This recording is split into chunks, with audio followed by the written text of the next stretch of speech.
Olá, internauta, seja bem-vindo ao Esporte.com desta segunda-feira.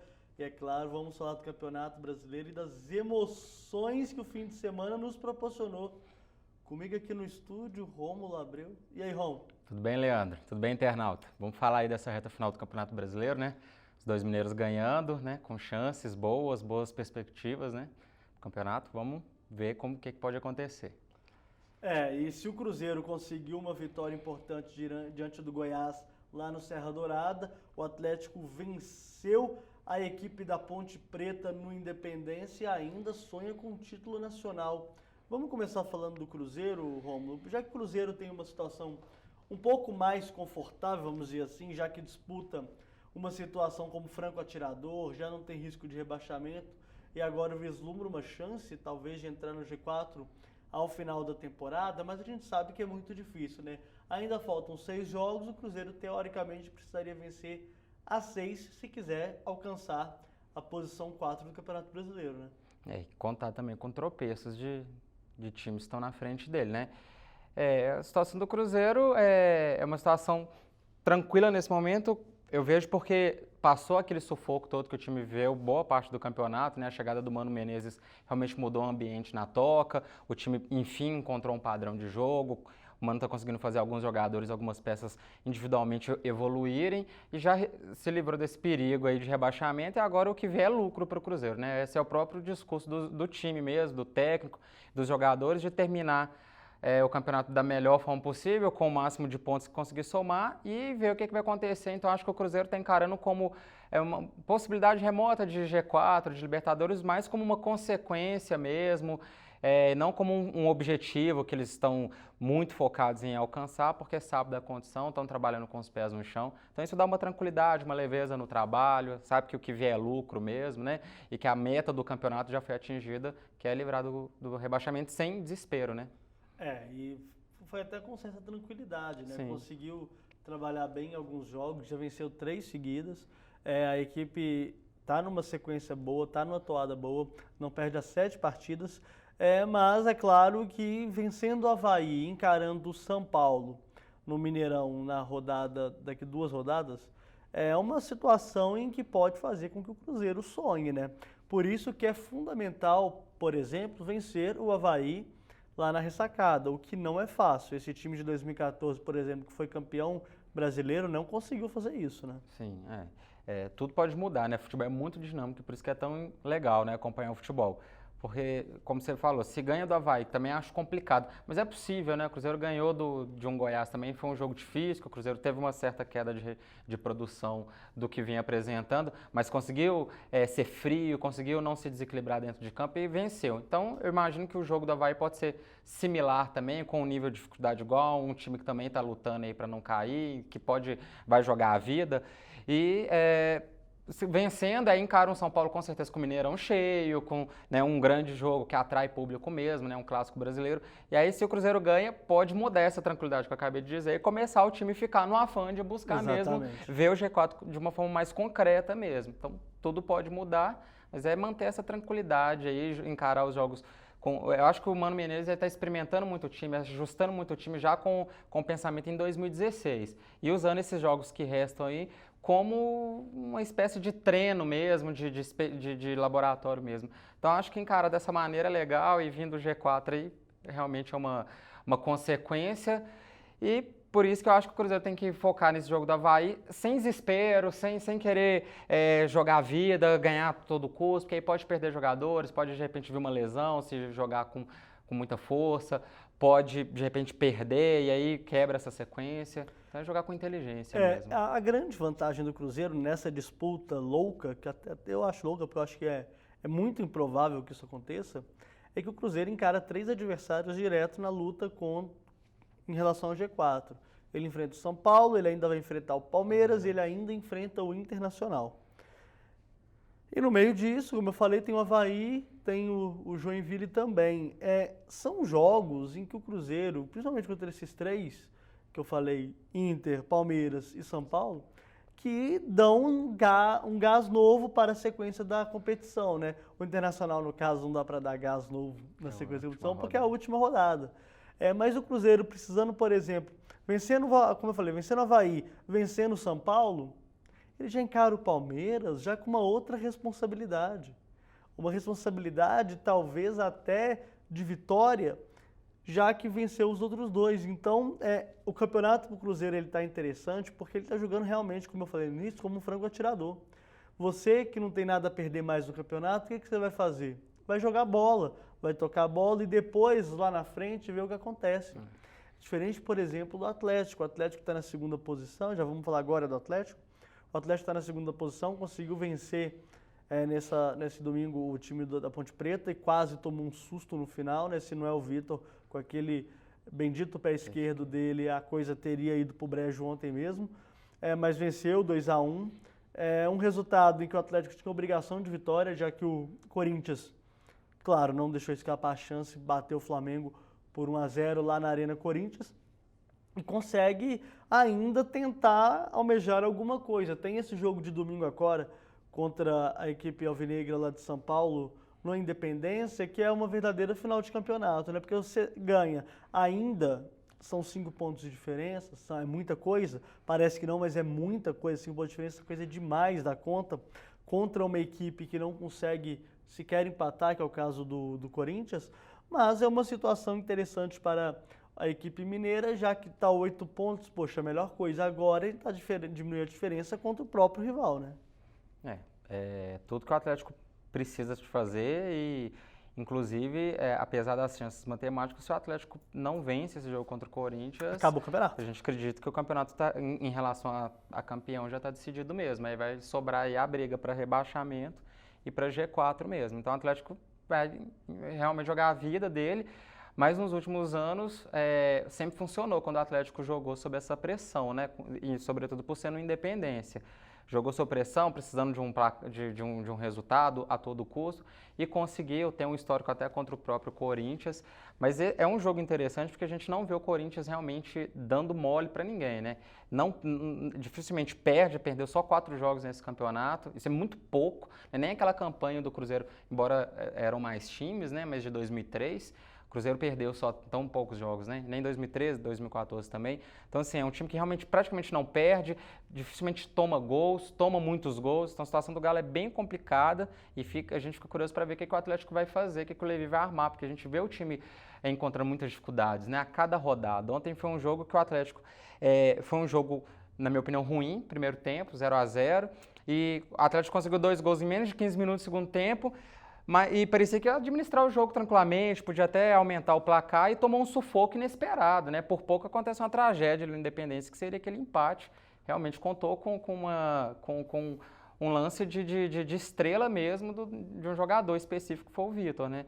Então a gente não sabe, eu não consigo imaginar o que o Atlético pode fazer para surpreender um Corinthians que é tão firme, tão compacto em campo e que joga de uma maneira tão fria, né? Ele não se desespera. Ontem contra o Flamengo foi um jogo intenso, né? O Flamengo ele não ameaçou tanto assim, mas ele tinha maior posse de bola durante parte do jogo e o Corinthians sempre criando mais, sempre sendo mais agressivo e não se desesperava em nenhum momento do jogo. E a gente fica imaginando um Corinthians tão sólido contra um Atlético que realmente está falhando, né? Essa é a minha dúvida. Qual vai ser, como é que os jogadores vão entrar em campo contra o Corinthians? É claro que o Atlético já entra normalmente pilhado no jogo contra a Ponte Preta, contra o Atlético Paranaense. Contra o Corinthians, que é o rival direto pelo título, eles vão entrar como? Transtornados, né? Então, essa é a minha preocupação. Acho que o Atlético tem que colocar a bola no chão, jogar a bola, tocar a bola e ver o que acontece. Porque se entrar desesperado, o Corinthians vai se aproveitar disso. O Corinthians é um time mais frio, é muito mais cauteloso nesse sentido. O Tite é um baita de um treinador, vai saber armar esse Corinthians muito bem. Apesar da saída do Elias, que tomou um cartão bobo, inclusive, contra o Flamengo, por reclamação, e está fora do jogo contra o Atlético, a gente vê um Corinthians muito mais sólido que o Atlético nesse momento. Vale lembrar que, apesar da vitória de ontem do Atlético, há 2 rodadas atrás contra o Sport foi um pau que o Atlético tomou, foi um vareio. Então não dá para a gente também achar que o Atlético ganhou da Ponte Preta e ganhou no sufoco de uma Ponte Preta, que o time vá se encorpar de repente e encarar esse Corinthians de igual para igual. O que eu acho que vai acontecer é que o Atlético vai entrar pilhado e vai tentar resolver a situação logo no início da partida e no segundo tempo tentar controlar as ações do Corinthians, que é normalmente assim como o Atlético jogou ao longo da temporada, na base da pressão, na base da intensidade, e aí ver o que acontecia no segundo tempo. Algumas vezes deu certo, outras não. E na maioria das vezes, nesse caso, deu certo. A minha preocupação, como eu falei, é só como o Atlético vai entrar mentalmente para essa partida que, se perder, já era, meu caro Rômulo. É verdade. Vai ter o fator da torcida, que com certeza vai comparecer. E a gente já vê uma onda de convocação mesmo da torcida, do Atlético. Os jogadores, o time dependendo muito desse apoio da torcida, né? Então a postura da torcida também vai influenciar. E eu acho que entra esse fator emocional que você está dizendo. A torcida vai estar pilhada, vai querer pilhar o time. E se o jogador já entra pilhado e entra naquela vibe da torcida ali, pode até exagerar. Então, o Atlético realmente precisa estar com a cabeça muito fria nesse jogo.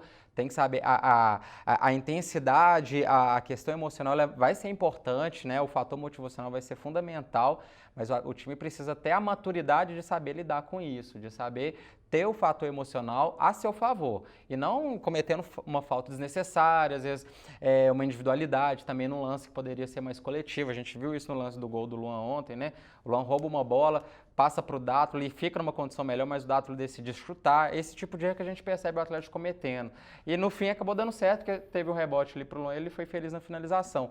Mas essa questão emocional pode levar os jogadores a se precipitar em campo, tanto na questão de lances violentos, de falta, de discussão com o juiz. A torcida também tem que cuidar para não ficar pilhando o juiz, porque é jogo contra o Corinthians, torcida, já tem todo, Para né? mim, na minha opinião, a torcida do Atlético tem que entender que o time dela é o segundo melhor time do país na atualidade. Ontem, colocar apenas 13.222 torcedores no Independência foi um atentado ao pudor, na minha opinião. Eu acho que a torcida do Atlético, né? a torcida do Atlético tinha a obrigação de ter lotado o Independência. O Independência não cabe 22 mil pessoas, gente. Eu sei que tá no fim do mês, eu sei que a galera andou um pouco desanimada, ainda mais depois do resultado contra o Sport Recife, mas agora é a hora de apoiar. Porque na hora de torcer, quando o time é líder do campeonato, colocar 50 mil torcedores no Mineirão, é muito fácil. O mesmo na torcida do Cruzeiro também, que entendeu o recado e passou a lotar o Mineirão logo quando o time estava quase no fundo do poço, né? Mas eu achei que a torcida do Atlético ontem, especificamente, não foi digna da sua grandeza. Contra o Corinthians, eu não tenho dúvida que o estádio Independência estará lotado. Mas, na minha opinião, ontem faltou um pouquinho de apoio ao time e quase custou caro no fim da partida, inclusive. Meu caro Romulo, eu vou passar agora a tabela de classificação do campeonato com o nosso glorioso Sidão. Ah não, quem está fazendo isso é o Fausto, viu, Romulo? 32ª rodada, tivemos um grande jogo no Maracanã, tá, meu caro Romulo? Fluminense 0, Atlético Paranaense 1, Inter 1, Joinville 0, Figueirense 0, Santos 0. O Palmeiras caiu para o Sport 2-0, o jogo lá no Pacaembu, tá, gente? Corinthians 1, Flamengo 0, Vasco 0, Grêmio 0, Coritiba 1, São Paulo 2, Chapecoense Avaí 0-0, Goiás 0, Cruzeiro 1, Galo 2, Ponte 1. E aí a classificação, após 32 rodadas, temos o Corinthians que alcançou a marca dos 70 pontos, o Galo tem 62, o Grêmio tem 56, o Santos tem 50. O G5, né, G6 no caso, dominado também por São Paulo e Inter, que tem os mesmos 50 do Santos. Virando a página, temos o Cruzeiro com 44 pontos e a 6 pontos da zona de classificação para a Libertadores, o que era impensável há 3, 4, 5 rodadas atrás, né, Romo? E a zona de rebaixamento, temos o Coritiba com 33, Goiás 31, Joinville 30 e Vasco da Gama na lanterna da competição também tem 30 pontos. 33ª rodada, no próximo fim de semana temos São Paulo Sport, Ponte e Joinville, Avaí e Cruzeiro, Coritiba e Figueirense, Grêmio e Flamengo, Galo e Corinthians, Chapecoense e Atlético Paranaense, Santos e Palmeiras, Vasco e Fluminense e Goiás e Internacional. É interessante a gente ressaltar com relação à zona de rebaixamento, eu tô começando a achar que dificilmente com 40 pontos você cairá, viu? Com 40 pontos possivelmente você escapa. Porque tem 33, faltam 6 rodadas, esses times não ganham de ninguém. Então tá difícil, né? O problema é esse, a briga tá grande lá, né? Parece que tá todo mundo querendo a vaga, né? Pois é, cara, é um negócio interessante. É por isso que a gente vê, por exemplo, um campeonato brasileiro em que um Cruzeiro que é grande, um Flamengo que estava lá, um Fluminense, um Atlético Paranaense, esses times não caem, né? Não vão cair Mesmo em uma com, fase. com esses, em mesma fase, com esses clubes querendo cair loucamente. O Vasco é um time que também tarde demais, né? Ele até deu uma melhorada depois que o Jorginho assumiu o time, mas não ganha também, né? Não adianta, ganha. empata, não consegue ganhar, tá lá na lanterna e diretoria, o Eurico Miranda começando a querer criar confusão com a arbitragem, aí você vê que o time não foca no futebol, né? Não foca nas 4 linhas, né? Precisando de vencer. Não vence também, acho que realmente talvez tenha uma vaga ali, que é a última vaga, a 17ª posição, que pode estar em aberto ainda, mas está bem meio que definido mesmo esses times que vão cair, né? Eu também Vasco, acho. Curitiba está numa situação ruim, Aliás, Joinville. eu acho que os que estão lá na frente já estão e os que estão lá embaixo já estão também. Eu acho que dificilmente tá no momento vai mudar. Tá definida a tabela. Vamos ver se a gente está errado ou não, mas eu acho difícil. Cruzeiro não vai conseguir nada, o Atlético também não vai conseguir. O Internacional pode beliscar alguma coisa, mas eu acho difícil pela postura do Santos até em campo, apesar do Santos estar focado na Copa do Brasil, mas se ficar em 4º lugar no Campeonato Brasileiro, na minha opinião, é melhor do que, sei lá, arriscar um título que não vai dar não vai dar Libertadores, caso perca. Então, vamos ver.